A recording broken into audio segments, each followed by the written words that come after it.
I want to talk with you about the ABCs, focusing mostly on A and B, two of the foundational functions of life we experience each and every day.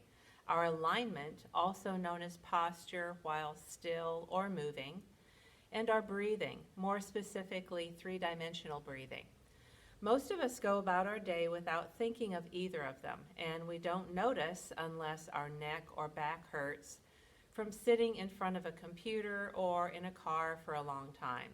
Or we're out of breath from exertion, or some illness is making it difficult to breathe deeply.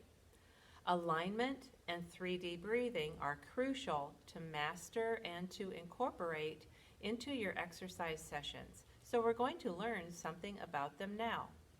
Optimal alignment is necessary to get the most out of 3D breathing, which we will learn about in a few moments. So let's begin learning about alignment while standing.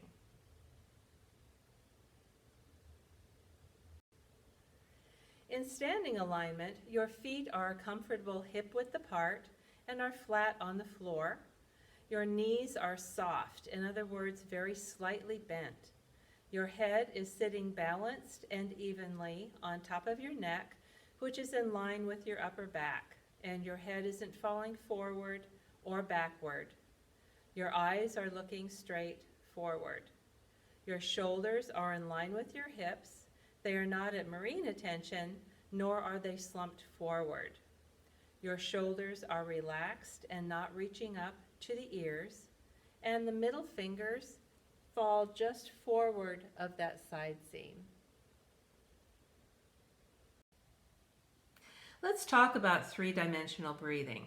Once you're in a relaxed, proper alignment, it makes 3D breathing much easier and feel much more natural. A very important component of three-dimensional breathing is the diaphragm. It is a thin skeletal muscle that sits at the base of the chest, and it separates the abdomen from the chest. I want you to think of it as a strong, pliable, flexible canister, able to expand and relax in 3 dimensions, up and down, side to side, and front to back. Remember, it's a muscle, and the more we use a muscle correctly, the stronger it becomes.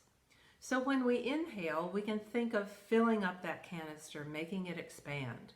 And when we exhale, we can think of relaxing pressure on the diaphragm, making it contract. Let's practice a few 3D breaths. Take a yoga strap or a belt and place it around your ribs right at your sternum, holding it in place snugly but not tightly. Or if you don't have a strap or a belt, you can easily use your hands with your thumb wrapped around the back part of your body. Check your alignment as I previously explained.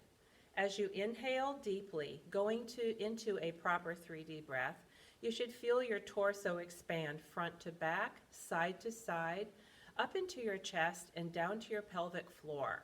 If you're using a strap, you will feel it open and close slightly, and if you're using your hands, they will move in and out as you inhale and exhale.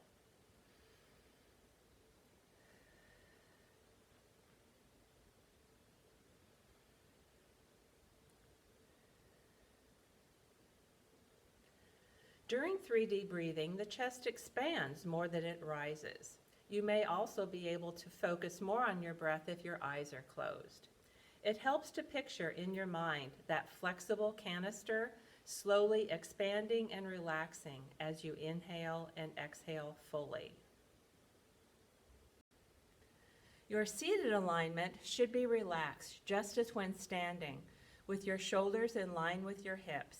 There will be a 90-degree angle at your hips and at your knees. Both feet are flat on the floor, hip-width apart.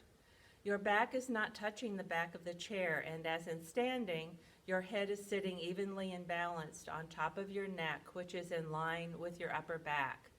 Shoulders are relaxed, your head is not tipping forward or backward, and your shoulders are not reaching toward your ears. Practicing 3D breaths while sitting is the same as standing. using a yoga strap or a belt or your hands to the sides, checking yourself to make sure that you're fully breathing with your diaphragm.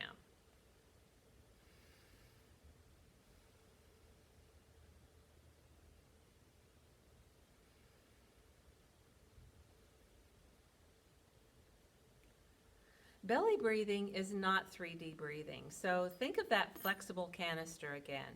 When we belly breathe, picture a bulge coming out of the lower front of that canister. Although it's great practice for singers and saxophone players, it's not good for what we're trying to accomplish here. Remember, the diaphragm is a muscle, and what happens to any muscle or part of a muscle when it's not used properly or not used much at all? It starts getting stiff, weak, and perhaps sore from misuse. It loses the capacity to do what it's meant to do, and when we need to use it, it lets us down. The same principle applies to the diaphragm and 3D breathing. If you don't exercise it properly and often, it won't be there when you need it. Your breath will become shallow, your available energy will be lower, because your body and brain need that oxygen to function. Your posture will suffer, your heart will need to work harder, and so on. There's so much more information about 3D breathing I could provide, and many, many more benefits beyond the scope of this video. So for now, I firmly suggest making it a habit to take 2 to 3 minutes before and after each and every workout, focusing on alignment and breathing. I believe they should be the parentheses around each and every workout session. Checking your body's proper alignment should take 10 seconds when you become familiar with it. Use the next 120 seconds to practice several 3D breaths. I know you'll benefit from it and feel better for it. And of course, do it throughout your day as well. The third aspect of alignment and breathing is control, the C of our ABCs. Control in our context refers to control of our movement as a result of correct alignment and breathing. It is learned over time.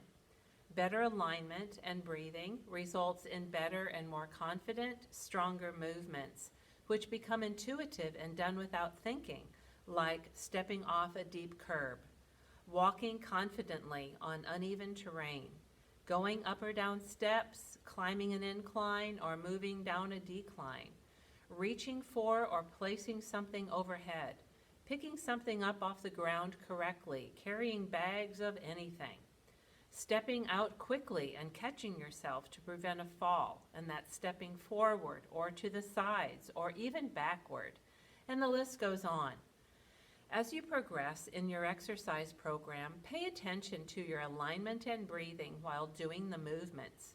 And as you learn proper and safe form from your fitness training for squatting, hinging, lunging, pushing, pulling, and lifting, over time you will notice that even those movements will become intuitive, and your body and brain will learn what proper and safe form feels like. I want to give credit for the concept of the ABCs to Dr. Evan Osar, human movement specialist, who has done all of the research and provided the curriculum for all of these videos.